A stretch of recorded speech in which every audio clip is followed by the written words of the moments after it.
High বন্ধুরা, শুভ সকাল। কেমন আছো সবাই? আশা করছি সবাই খুব ভালো আছো, সুস্থ আছো। চলে এলাম তোমাদের কাছে আরও একটা নতুন ভিডিও নিয়ে। তো চলো, ভিডিওটা শুরু করার আগে সবার প্রথমে বলো, ভিডিওটা অবশ্যই ভালো লাগলে লাইক করবে। তো চলো ভিডিওটা শুরু করি, ভিডিওটা দেখতে থাকো আর সাথে থাকো।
জলের মধ্যে পরিষ্কার করেছি, কারণ নিচে জিনিসপত্র আছে, আমি পুরো পরিষ্কার করতে গেলে এগুলোও সব নোংরা হবে। তো তার জন্য আমি এইখানটাই একটু পরিষ্কার করে নিয়েছি। আর এত পরিমাণে ঝুল হয়েছে কি বলবো তোমাদেরকে, আর অনেকদিন অবশ্য ঝাড়া হয়নি, পরিষ্কার করা হয়নি, তো তার জন্য এতটা নোংরা হয়েছে। আর পাখাটার তো অবস্থা একদম খারাপ, পাখাটা কদিন ছাড়াই পরিষ্কার করি, আর পাখাটার মধ্যে না একদম পুরো তেল চিটে হয়ে গেছে, পুরো হাত দিলে একদম চ্যাট করছে। তো পাখার ব্লেডগুলো মানে পাখাটা যখন খোলা হবে তখনই এই ব্লেডগুলো একটু সাবান জল দিয়ে পরিষ্কার করা যাবে। আর একটু উঁচুতে বলে তো আমি সাবান জল দিয়ে যে পরিষ্কার করবো, পরিষ্কার করা যাবে না, কেন হাতটা ব্যথা হয়ে যাবে বারবার। তো ওটা মানে কাপড় দিয়ে পরিষ্কার করতে গেলে বড্ড হাতটা ব্যথা হয়ে যায়, এমনি শুকনো কাপড় দিয়ে পরিষ্কার করলে একভাবে পরিষ্কার করে দেওয়া যায়। তো চলো আমি এইটুকুনিটাই আজ পরিষ্কার করবো, আজ সবটা আর করবো না।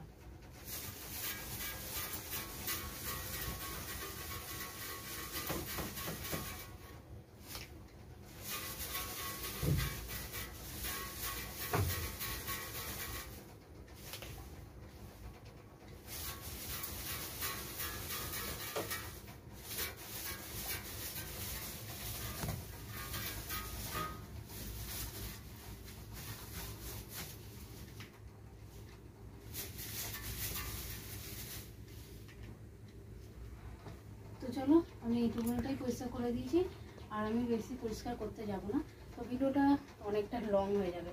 তো চলো ভিডিওটা বেশি বড় করছি না, এখানেই শেষ করছি। কেমন লাগলো অবশ্যই জানাতে ভুলবে না। দেখা হচ্ছে তোমার সাথে নতুন আরও একটা ভিডিও নিয়ে, ততক্ষণের জন্য খুব ভালো থেকো, সুস্থ থেকো, টাটা।